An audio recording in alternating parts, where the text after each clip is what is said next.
अस्सलाम वालेकुम।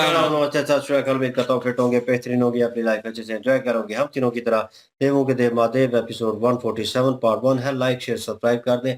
स्ट्रेट चलते हैं वीडियो की तरफ। इनका नाम है Rana Mohammad Ali. Mohammad Sameer Khokha. Malik Shaklal Iqbal. So guys let's start. महाराज, आपका ये काशी जाने का निर्णय, काशी हमारे राज्य के विपरीत मार्ग पे है, क्या जाने की आवश्यकता है? मैना, नारद जी ने हमसे निवेदन किया और मैंने उन्हें वचन दिया था कुछ ही समय ठहरेंगे। आइए चलिए हमारे साथ। नहीं स्वामी, मैं नहीं जाऊंगी। किंतु मैं तो अवश्य जाऊंगी। चलिए पिताजी। तुम कहीं नहीं जाओगी, सिर्फ तुम्हारे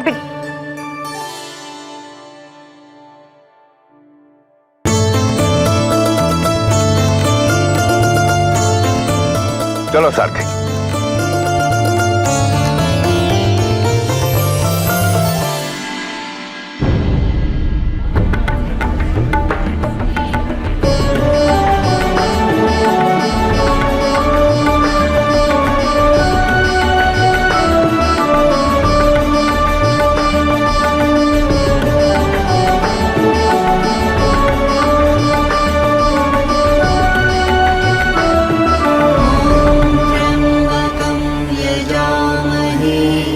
सुगन्धिं पुष्टिवर्धनम्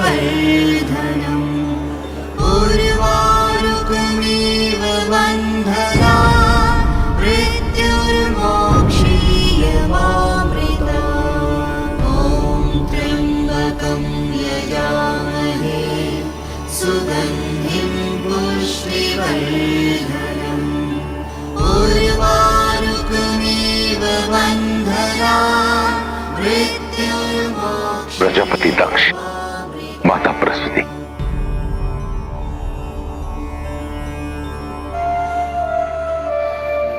भाग्य, कदाचित मेरे काशी आने में आपके दर्शन पाना निहित था।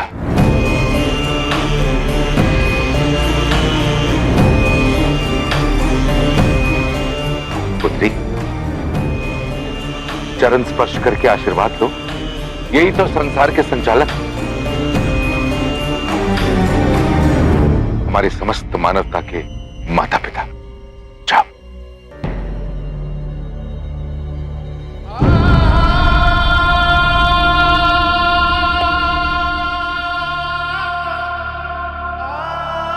सदा सुखी रहो।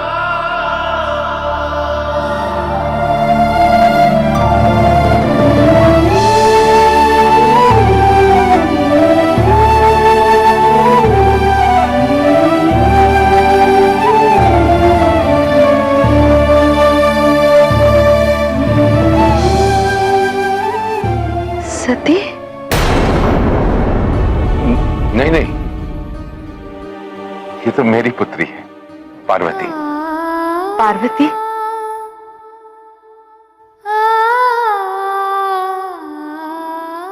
किंतु इसको स्पर्श करके तो ऐसा लगा मानो मेरी सती वापस लौट आई है।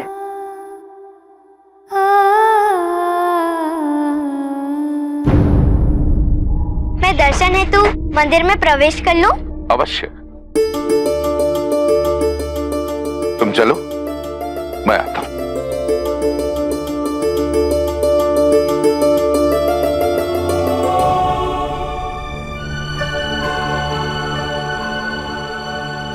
कृपया ये बताएं, आप दोनों यहां कैसे? पश्चाताप, एक घोर पाप का पश्चाताप। हमारी पुत्री सती आदिशक्ति का स्वरूप थी। महादेव से उसका विवाह तो निश्चित था, किंतु हमारी अज्ञानता के कारण हमने कुछ ऐसी परिस्थितियां खड़ी कर दी कि हमसे हमारी बच्ची छिन गई। महादेव से उनकी पत्नी छिन गई। वे एकांतवास में चले गए। और ये संसार अस्थिरता से घिर गया। जाइए हिमावन, महादेव का आशीर्वाद प्राप्त कीजिए। पिता का कर्तव्य होता है अपनी संतान को महानता की ओर प्रेरित करना। यदि संतान ने स्वयं उन्हें चुना हो जो सर्वश्रेष्ठ हो, तो पिता को संतान की हर प्रकार से सहायता करनी चाहिए, उसे उसके गंतव्य तक पहुंचाने की। जब समय आएगा तो वही भूल मत करिएगा जो मैंने की, क्योंकि उसका परिणाम अत्यंत दुर्भाग्यपूर्ण और अत्यंत कष्टदायी होता है, और किसी भी पिता को ऐसे दोष से मुक्ति मिल पाना असंभव हो जाता है।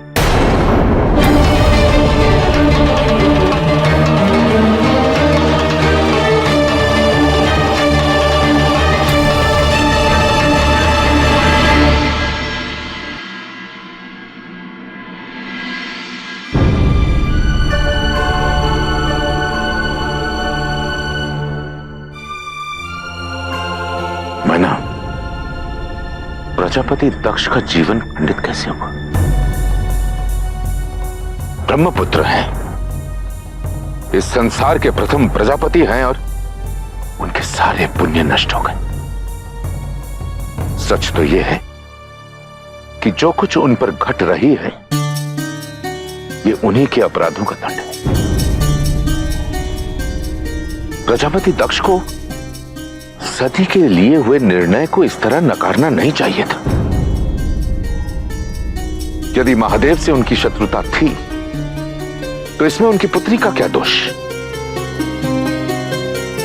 शत्रुता निभानी थी तो महादेव से निभाते। पुत्री तो सती उन्हीं की थी। भरी सभा में महादेव के नाम पर सती का इतना अपमान, इतना तिरस्कार, नहीं मैना, ये एक पिता को कदापि शोभा नहीं देता। नहीं। मैं आपकी बात से सहमत नहीं हूं स्वामी। प्रजापति दक्ष ने जो कुछ भी किया, वो अपनी पुत्री के प्रति उनका प्रेम, उनका उत्तरदायित्व था। वो ये कैसे स्वीकार करते कि उनकी पुत्री जो राज्य से सुख सुविधाओं में पली बड़ी हो, वो शिव जैसे सन्यासी वर्षों तक समाधि में रहने वाले महादेव के साथ सुखी रहेगी? अपनी संतान के भविष्य के बारे में सोचना हर माता पिता का अधिकार होता है। नहीं मैना, प्रजापति दक्ष ने जो कुछ किया वो अपने अधिकार या उत्तरदायित्व के लिए नहीं किया। उन्होंने जो कुछ किया वो अपने अहंकार के लिए किया।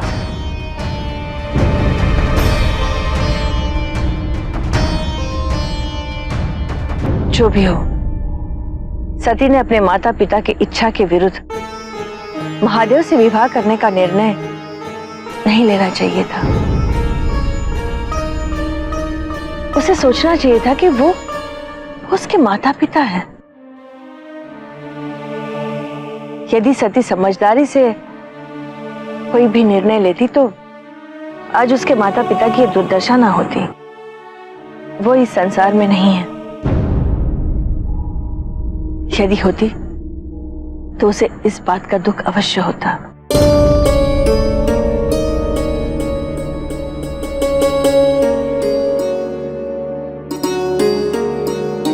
अरे तू कहाँ जा रही है? माँ, मुझे कुछ देर के लिए बाहर जाना है, अभी वापस लौट आऊंगी। तू कहीं नहीं जाएगी, यहीं बैठो और हमारे साथ भोजन करो। मैना, बच्चों से इस तरह क्रोधित नहीं हुआ करते। अगर पार्वती बाहर जाना चाहती है तो क्या हुआ? हो सकता है कि बाहर खुली हवा में भोजन करना चाहती हो। आप उसे मैना, जाओ पुत्री।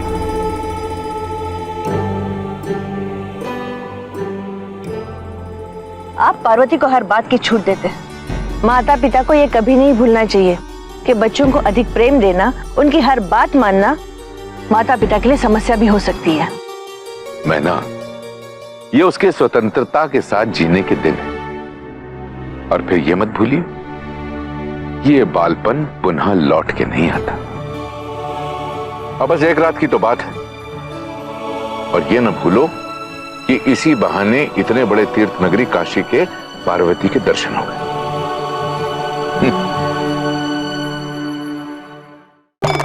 ये अभी समझ आई कि विष्णु जी ने जो है वो काशी जाने का, नाराज जी को क्यों बोला कि काशी के दर्शन करवाने का जरूर उनको कहिएगा और उस बात पे राजी जरूर कीजिएगा। उसके पीछे ये मकसद यही था कि वहां पे जो है वो दक्ष और अपना माता सरस्वती जी जो है वहां पे अपना तपस्या कर रहे, और वहां पे जो है उनकी मुलाकात हुई। पहले तो जब जाने लगे तो अपना मीनावती जी ने मना कर दिया कि मैंने नहीं जाना और आप भी ना जाएं, लेकिन उन्होंने कहा कि नाराज जी ने जो है निवेदन किया है तो इसलिए जाना जरूरी है। और अपना पार्वती जी जो है वो जल्दी से कहती हैं कि मैंने जाना ही जाना है। तो इस तरह जो है वो अपना हेम नरेश जी वो भी चले गए और जा रहे थे, और सामने जो है वो अपना दक्ष और जो है माता सरस्वती जी जो है वो नजर आई और उनको प्रणाम किया। और सरस्वती जी जब उनको छुआ पार्वती जी को, तो उनको लगा कि ये सती जी हैं। ज़ाहिर है वो है तो सती का ही दूसरा रूप, लेकिन ये है कि उनको अभी नहीं पता। लेकिन उनको छूने से पता चल गया, उनको एहसास हो गया कि ये तो हमारी अपनी पुत्री सती सती जी हैं। तो उन्होंने कह दिया, लेकिन हेमनरेश जी उनको पता है, हेमनरेश जी को पता है कि ये सती जी का ही दूसरा रूप है, क्योंकि आदि शक्ति हैं ये भी। लेकिन उन्होंने झट से कह दिया कि नहीं नहीं ये पार्वती जी हैं। और लेकिन ये है कि उनसे उनकी दुविधा पूछ ली फिर, और उन्होंने पूरी सारी जो है अपनी स्टोरी बताई कि इस तरह हुआ, हमने जो है वो बीच में रुकावट पैदा की और अपनी खुशियां, जो बेटी की खुशियां थी उनको जो है रद्द कर दिया, तो ये हालत, इसलिए सारा कुछ हो गया। उन्होंने अपनी सारी वही कहानी जो है पहले वाली बताई जो गुजरा उन पे। और हिम नरेश जो है वो सोच में पड़ चुके थे उस वक्त, और वापस आए तो वही अपनी पत्नी से कह रहे थे कि इस तरह जो है दक्ष के साथ हुआ और उन्होंने ऐसा किया। लेकिन जो है उनकी पत्नी जो है वो कह रही हैं कि उन्होंने ठीक किया, उन्होंने अच्छा सोचा। वो पिता होने के नाते ये सोच रहे थे कि उनकी बेटी एक वैरागी के साथ कैसे रहेगी, एक महलों में पली बड़ी पुत्री है उनकी, तो उन्होंने अपनी पुत्री के हित के लिए सोचा, ये है वो है। हालांकि हिम नरेश कह भी रहे थे कि दुश्मनी निभाते तो शिव जी से निभाते, जाके पुत्री का क्या कसूर था, पुत्री को तो पुत्री समझ के जो है उनका विवाह करते उनकी मर्जी से। तो लेकिन ये है कि वो अभी उनकी इनकी जो पत्नी है वो भी नहीं समझ पा रही, वो समझ रही है दक्ष ने ठीक किया है। क्योंकि अब ये मानेंगी तो फिर इनको भी जो है वही करना पड़ेगा अपनी पुत्री की, जो क्योंकि पार्वती जी भी महादेव जी के जो है वो करीब जाती जा रही हैं। तो पता तो जो है वो मैनावती जी को भी है ये सारा। लेकिन जो है अभी आगे जो है वो अभी देखेंगे। अभी मुझे लगता है कि पार्वती जी फिर जा रही हैं वापस दक्ष और सरस्वती जी माता जी के पास। बिल्कुल, ये सारी लीला एक किस्म की विष्णु जी की थी, और विष्णु जी ने जिस तरह से देवऋषि नारद के स्पुर्द इस काम को किया था, उन्होंने पूरी तरह से इस ज़िम्मेदारी को निभाया है। और वहाँ पे काशी में जब हिमनरेश पहुँचे हैं और उन्होंने दर्शन किए हैं माता प्रसूति की और प्रजापति दक्ष के, तो फिर उन्होंने कारण पूछा है कि आप इधर किधर? तो फिर उन्होंने बताया कि हम यहाँ पे अपने जो गुनाह थे, उनका प्रायश्चित कर रहे हैं। क्योंकि वो इस तरह के कह लें कि पाप थे कि जिनकी मुक्ति हमें नहीं मिल सकती थी। तो उन्होंने फिर बातों-बातों में जो माता प्रसूति ने उन्होंने बता दिया, तो उन्होंने कहा कि सती जी का और शिव जी का जो विवाह है वो तो निश्चित था। लेकिन हमने कुछ इस तरह के हालात पैदा कर दिए थे कि जिसकी वजह से सती जी जो हैं, उनको अपने प्राण त्यागने पड़े और शिव जी जो हैं वो समाधि में चले गए। पूरे संसार का जो एक संतुलन है वो बिगड़ चुका। और उसके बाद हमें जो है वो भी दंड मिल गया है कि हमने अपनी प्रायश्चित करनी है। तो इस वजह से जो भूल हमने की है ना, वो भूल आप कभी मत करना। और एक अगर सर्वश्रेष्ठ, वो कह रहे थे कि अगर सर्वश्रेष्ठ लोग जो हैं, वो हमारे घर पे संतान की सूरत में आते हैं, तो हमें चाहिए कि हम अपनी ज़िम्मेदारी को पूरी तरह से निभाएँ। अब ये आदिशक्ति हैं, वो उनके संतान के रूप में आई हैं, तो उनको बताना चाहती हैं हिमनरेश को कि ये आदिशक्ति हैं, तो ये आपकी संतान है और आपकी एक पिता होने के नाते जो ज़िम्मेदारियाँ वो आपने पूरी तरह से अदा करनी है। बिल्कुल, ये यही बताने की कोशिश थी, इसीलिए जो है नारायण जी उन्होंने ये सारी रचना जो है वो रची है, और इसीलिए काशी जी का बोला कि काशी जाएँ और वहाँ पे विज़िट करें, और यही तरीका था उनको, क्योंकि आमना-सामना करवाना ज़रूरी था। और वो सीन बहुत अच्छा लगा जहाँ पे माता सरस्वती ने उनको छुआ, और वही जो है सती जी का रूप जो है उन्हें महसूस हुआ, क्योंकि वो तो वही थी, लेकिन यह है कि हेमरेज जो है जानबूझ के उन्होंने फिर उन्हें पीछे हटा दी। और अभी एट द एंड जो लास्ट पे वो जो भोजन लेके निकली हैं, और उससे ये भी साबित होता है कि पिता कहीं न कहीं उनके बड़े पोलाइट वे में उनसे बहुत मोहब्बत करते हैं, और वो अपनी बेटी को उसकी ज़िंदगी गुज़ारने देना चाहते हैं। वो चाहते हैं कि जैसे वो चाहती है वैसे उसकी लाइफ़ जो है वो हो, और वो कहीं न कहीं सपोर्टिव है अपनी बेटी को लेकर, जो है पार्वती जी जो है। और वो अभी भोजन लेके गई हैं, मुझे लगता है वो वहीं पे जाएँगी, और हो सकता है क्योंकि वो उन्होंने बोला है ना कि सती जी अगर उनकी बेटी होती तो उनकी सहायता दुःख करती होती और है, उनको दुःख दुःख होता। होता है, बिल्कुल। तो तो वो इसी सिचुएशन में, और उन्हें महसूस हुआ, और वो दुःख बाँटने के लिए गई हैं, लेकिन अभी उन्हें अपना दुःख भी है, और मेबी हो सकता है वो उनसे मुलाकात हो, तो वो सारी चीज़ें जो हैं वहाँ पे उजागर हो। तो ये तो नेक्स्ट पार्ट में पता चलेगा, और लाइक, शेयर, सब्सक्राइब कर दीजिएगा। इंशाल्लाह मिलते हैं नेक्स्ट वीडियो में। अपना ख्याल रखिएगा, दुआ में याद रखिएगा। तब तक के लिए अल्लाह अल्लाह हाफिज, हाफ़िज़। पीस।